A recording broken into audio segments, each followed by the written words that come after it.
गुरुदेव कार्यक्रम में नवसारी गए। वहाँ उनके साथ पंडित दिलापत जी भी उस समय चला करते थे कार्यक्रमों में। वो गए थे, दिन का कार्यक्रम ख़त्म हुआ, जाके वो विश्राम करने चले गए। गुरुदेव नीचे थोड़ा शोरगुल हो रहा था। पंडित जी ने आके देखा क्या बात है। उन्होंने देखा मगन भाई गांधी जो थे वो लेटे हुए पड़े हैं, डॉक्टरों की भीड़ है। उनसे पूछा क्या बात है।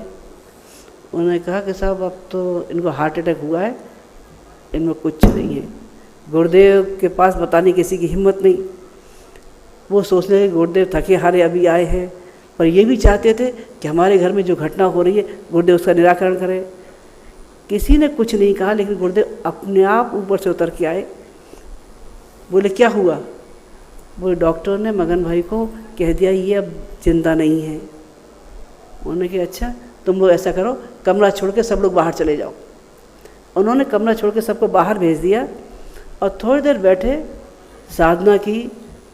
साधना करके ध्यान लगाने के बाद उन्होंने मगन भाई गांधी की छाती पे हाथ फेरा, सिर पे हाथ फेरा और कहने लगे मगन भाई उठो, मगन भाई उठो, अभी तुम्हें बहुत काम करना है, मिशन का बहुत काम करना है और तुम्हारा मन है बद्रीनाथ जाने का, तुम्हें वहाँ भी जाना है, उठो उठो।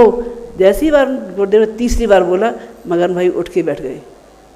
और उसके बाद वो 20 साल तक गुरुदेव का काम करते रहे। गुरुदेव ने जो अमृत पाया था गायत्री मंत्र का, उस अमृत के आधार पर उन्होंने कितनों को जीवन दिया। दूसरे प्रेरक गुरुदेव बोलते रहे मेरे दादा गुरु, मेरे गुरुदेव जिन्होंने मुझे सब कुछ दिया। गुरुदेव ने अपनी श्रद्धा, अपना समर्पण इतना दिया कि दादा गुरु ने जब भी कुछ कहा उन्होंने पीछे मुड़ के नहीं देखा। उन्होंने ये नहीं देखा कि इसमें मेरा फ़ायदा है, नुकसान है, क्या करना है। गुरुदेव ने कह दिया तो करना ही है। वो करते चले गए और उनके गुरु ने भी अपनी सारी सिद्धियां अपने ऐसे योग्य शिष्य पर न्यौछावर कर दी। वो इतना भला कर सके, उन्हीं सिद्धियों की वजह से कर सके। अगला प्रेरक जो थे वो था हिमालय। हिमालय को वो पारस कहा करते थे। कहते थे ये वो पारस है जिसको छू के हर आदमी स्वर्ण बन सकता है। उनके पास आने वाला गुरुदेव हिमालय यात्रा कई बार हुई और उस हिमालय यात्रा में उनका शरीर मन इतना विराट और शीतलता भरा हो गया कि जो भी उनसे मिलता वो अपनी सारी जिंदगी की तपन परेशानियां भूल के निहाल हो जाता था। कलकत्ता के एक व्यापारी थे जादव जी भाई, अच्छे व्यापारी थे, संपन्न व्यापारी थे। उनके व्यापार में एकदम अचानक घाटा आ गया, बहुत घाटा हो गया उनको, बहुत परेशान हो गए। ये समय वो था जब टेलीफोन नाम की चीज़ नहीं थी। टेलीग्राम चला करते थे, वो भी पहुँचे तो पहुँचे, नहीं पहुँचे तो नहीं पहुँचे। वो वहाँ से चल दिए, आके गुरुदेव के पास आके खड़े हो गए, रोना शुरू किया। गुरुदेव मेरे तो बहुत घाटा हो गया, मैं जिंदा नहीं रह सकता, मैं आत्महत्या कर लूँगा। गुरुदेव ने कहा तुम क्यों परेशान होते हो। साथ में लेके बैठे, उनको समझाया, फिर कापी पेन लेके बैठे। अच्छा बेटा तू ये बता तेरा कितना नुकसान हुआ है। बोले गुरुदेव मेरा कम से कम 15-20 लाख का नुकसान हुआ। ये तब की बात है सन 55-56 की। और उसके बाद ना गुरुदेव बोले अच्छा इतना ही नुकसान है, अब तुम ये बता तेरे पास क्या क्या है। मकान है, दुकान है, ये है, वो है, वो है।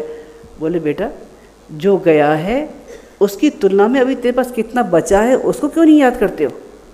उसको याद करो और फिर से नए ढंग से, नए सिरे से नई जिंदगी शुरू करो और तुम्हारा जो भी कुछ नुकसान हुआ है उसकी भरपाई करेंगे। वो सज्जन सोए नहीं थे, बिना बताए घर से आ गए थे। गुरुदेव ने सिर पे हाथ फिराया, उनको पहले तो खाना खाओ, खाना खिलाया। वो वहीं के वहीं लेट गए और 3 दिन तक सोते रहे। उसके बाद उठे और वो सीधे कलकत्ता गए। वहाँ जाकर उन्होंने संकल्प लिया कि अगर मेरा काम चल गया तो मैं अपना एक बच्चा गुरुदेव के हवाले कर दूंगा। भगवान की दया से उनका कारोबार फिर से चला और दूसरी गति से चला। उनका एक बच्चा आज भी जीवनदानी के रूप में शांति कुंज में है और बच्चा भी बहुत भावनाशील। जो कह दिया सो हर वक्त करने को तैयार। हमारे YouTube चैनल शांति कुंज वीडियो गायत्री परिवार को सब्सक्राइब करें एवं बेल आइकन जरूर दबाएं ताकि गायत्री परिवार की विभिन्न गतिविधियों की जानकारी आपको मिलती रहे।